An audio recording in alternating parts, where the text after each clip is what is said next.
¿Tenés manchas blancas en la piel? ¿Qué hay detrás de estas manchas? Bienvenidos a otro episodio de Piel en Sintonía. Hoy vamos a hablar de una de las causas de manchas blancas en la piel, que es el vitiligo. Bueno, chicas, primero me parece importante varias cosas. Una es decir que no todas las manchas blancas en la piel son vitiligo. El vitiligo, por definición, es ausencia de pigmento, ¿sí? Que esa es por ahí la gran diferencia con otras manchas que vemos un montón, donde lo que hay es disminución. A veces es difícil, incluso hasta para nosotros, diferenciar si es ausencia o disminución, pero la mayoría de las patologías que vemos que no son vitiligo, hay disminución del pigmento y no ausencia. Sí, y la mancha de vitiligo a veces es bastante característica porque es una mancha bien delimitada, generalmente es bilateral y en muchos casos tiene un borde bastante definido, así que lo real es que generalmente no siempre, clínicamente uno cuando ve esa mancha blanca, nosotros los dermatólogos que estamos adiestrados a vernos, sabemos que se trata de un vitiligo y en la mayoría de los casos no necesitamos biopsiar, ¿no? Exacto. Para hacer el diagnóstico. Exacto. Bueno, ¿qué tanto ven vitiligo? ¿Ven mucho, poco? ¿Se incrementó este último tiempo? Yo en chicos veo bastante. Se ve bastante. No sé si aumentó no en el último tiempo, pero bueno, es un motivo habitual de por consulta, ahí, ¿no? algo distinto que vemos mucho en los chicos es que vemos bastante vitiligo localizado. Una cosa que a mí siempre que me gusta transmitir, porque vienen las familias muy preocupadas, porque por ahí la imagen que tienen del vitiligo es el que está todo con muchas manchas blancas y no necesariamente tiene que pasar eso. En pediatría se ven vitiligos localizados y que no progresan, están en esa zona y ahí se quedó. Bien, un poco para dar una idea general del vitiligo, es una patología autoinmune donde la piel genera anticuerpos como defensas contra las células que generan pigmento de la piel y hacen que estas células desaparezcan, entonces aparecen estas manchas blancas. Es una patología que generalmente no genera, no quiero decir morbilidad, digamos.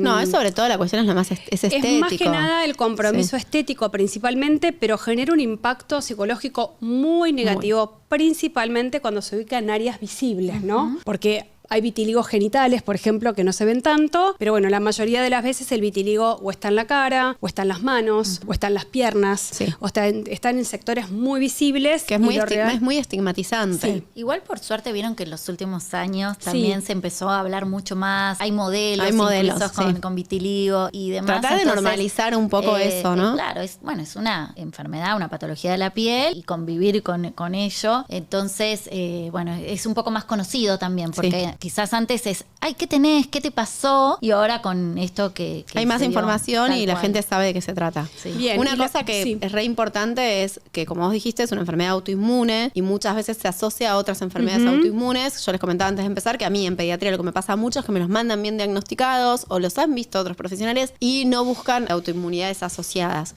Que no es frecuente, pero es lo que realmente nos tenemos que encargar, que es buscar por ahí enfermedades de tiroides o otras enfermedades autoinmunes asociadas. Muchas veces cuando haces el interrogatorio, nadie tiene vitiligo en la familia, pero la mamá es hipotiroide, por ejemplo. Eso también está relacionado. Sí, y igualmente tiene, ¿viste? Antecedentes familiares. O sea, si papá tuvo vitiligo, el hijo tiene mucha más probabilidad de tenerlo que sí. Como muchas enfermedades de la piel, el vitiligo tiene una predisposición genética, hay alguna alteración o algún polimorfismo genético y después desencadenantes, que dentro de estos desencadenantes puede estar el estrés como un factor muy frecuentemente asociado, pero a veces también infecciones virales, a veces factores medioambientales, ¿no? Entonces, sobre esta predisposición, ciertos factores que desencadenan esta autoinmunidad, que como muy bien explicaste vos, Vale, es el cuerpo que no reconoce al melanocito como propio y lo ataca. Exacto. Y ahí aparecen las manchas blancas.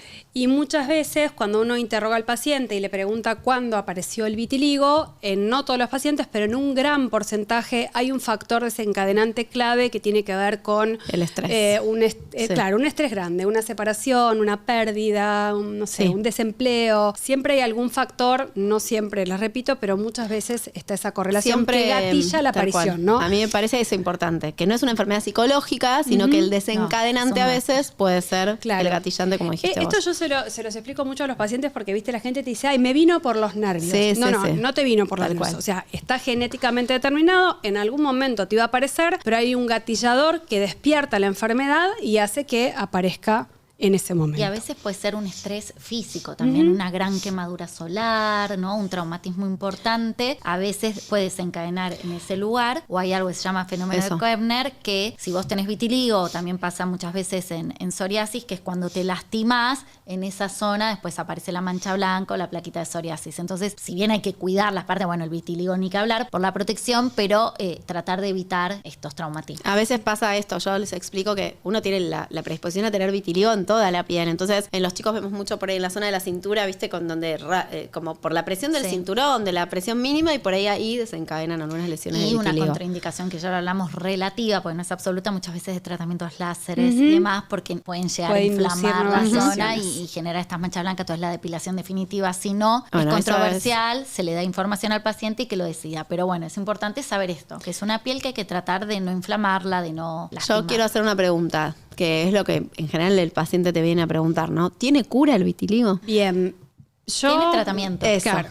No tiene cura, pero tiene tratamiento que puede hacer que te es perfecta. Lo que pasa es que no decimos que tiene cura porque te puede volver en algún momento. Claro, como hay muchas gente de estas que enfermedades. repigmenta para toda la vida, hay gente que por un tiempo, hay gente que nunca, es la realidad. Pero tratamiento hay, y como todo, cada vez se va investigando más, un porque montón. se trata de ayudar siempre, ¿no? A todas estas patologías. Sí, por ahí una de las cosas del vitiligo es que yo siempre también lo charlo con el paciente, es que tiene una evolución un poco incierta, ¿no? O sea, vitiligos que, como dijiste vos, Romy, tiene una sola lesión y toda la vida tiene una sola lesión, un paciente que aparece con una lesión chiquitita y se generaliza, y un paciente que le damos muchos tratamientos y no responde, y un paciente que responde solo, sin nada, o sea, que repigmenta solo. Entonces, no hay lo un real, manual, ¿no? Claro, es que hay muchos tratamientos, podemos mencionar algunos, pero la verdad es que hay un montón. Yo siempre digo que cuando hay un montón de cosas para algo es porque ninguno es fantástico, pero bueno, muchos pacientes responden, vale la pena consultar y hacer tratamiento, pero bueno, nunca podemos certificar 100% cómo va a ser el grado de respuesta, ¿no? Y también depende las zonas, ¿no? Porque se sabe que repigmenta mejor cuando está alrededor quizás de un pelito. Entonces, generalmente los vitíligos que están más en las puntas de las manos. Son los que más cuestan. Sí, a veces no repigmentan porque no tienen ese estímulo del folículo.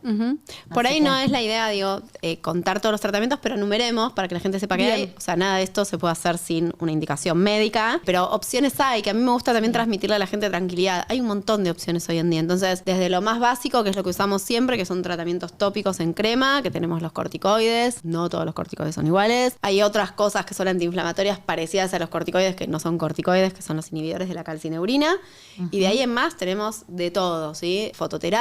Sí, y dentro de la fototerapia hay diferentes tipos, el UVB de banda angosta o el UVB pulsado quizás para los chicos es como una superindicación. Cuando no hay fototerapia, el sol controlado, ¿no? De explicarle cómo y dónde se puede tomar, es la helioterapia. Así que, bueno, después ya hay medicaciones también vía oral, ¿no? Hay tratamientos vía orales. Sí, cuando está, digamos, vemos que va avanzando porque el paciente va viniendo a las consultas y más que mejorar empeora, también se usan corticoides vía oral. Lógicamente todo es bajo prescripción médica, nadie se puede ir a comprar nada, o sea, esto hay que consultarlo. Hay láseres para vitiligo también. Que tienen como una efectividad variable. Después todo lo que son inmunomoduladores o inmunosupresores, como medicaciones por vía oral que requieren laboratorio, todo. Y por ahí lo más novedoso es que hoy en día hay en desarrollo un montón de medicaciones. Cada vez la ciencia hace que las cosas sean más target específicas, van a lo chiquitito, entonces van al defecto más puntual. Bueno, hoy están muchas aprobadas en otros lugares del mundo, tanto tópicos como sistémicos, digamos. Distintos tipos de medicaciones que me parece que no vale la pena ahondar en eso, sí dar el mensaje de que si no está funcionando con lo que estás haciendo, si bien muchas de estas medicaciones todavía no están aprobadas acá en Argentina, hay muchos siempre de estas cosas nuevas, hay mucho ensayo clínico, mucho protocolo donde podés empezar y te dan la medicación y está buenísimo porque son medicaciones que no es una pava, están aprobadas en otros lugares del mundo.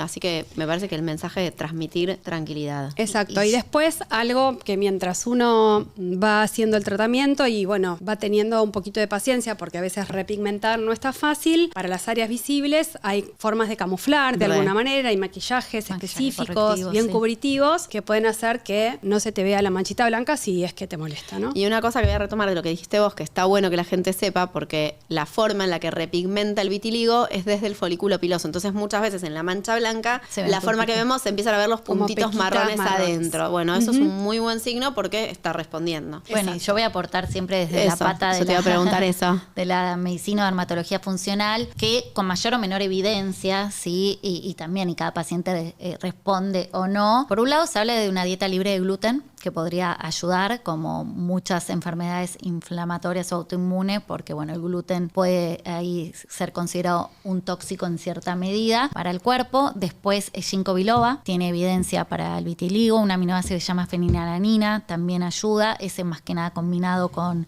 UVB o con fototerapia. Lo mismo el leucotomo polypodium, que también está demostrado, la vitamina B12, bueno, hay muchas, sobre todo, pero el ginkgo biloba a mí en lo personal me dio muchas satisfacciones con pacientes, y si mis pacientes me están viendo, comenten.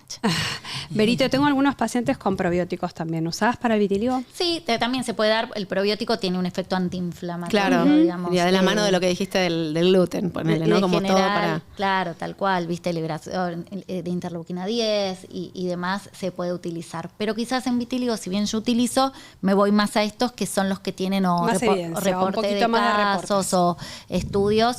Y a veces combinar, o sea, lo que sabemos, el probiótico mal no va a ser, así que se puede dar probiótico y se puede dar. Y sí, como dato, hay mucha controversia con la vitamina C oral. Por un lado, por el efecto antioxidante llueve, por otro lado, viste, tiene un efecto como antipigmento, entonces retrasaría la pigmentación. Mira. Así que, y eso, hay artículos a favor y otros en contra. Sí, por ahí falta tiempo para eso, para saber. Algo a tener en cuenta, quizás, bueno, ahí... Bien, y si también hubo algún factor gatillador o algo y hay algo emocional que está pasando por ahí, también está bueno, lógicamente, manejarlo. Acompañamiento terapéutico. Exacto. Así que bueno, vamos a terminar. Así que si tenés manchas blancas, hace la consulta porque puede ser un vitiligo, y en ese caso estamos los dermatólogos para ayudarte, para darte alternativas terapéuticas y para ayudar a repigmentar esa manchita que te molesta. Y si no es vitiligo, también estamos los dermatólogos para ayudarte. Para hacer otro diagnóstico. Así que bueno, hasta otro capítulo de Piel en Sintonía. Suscríbanse.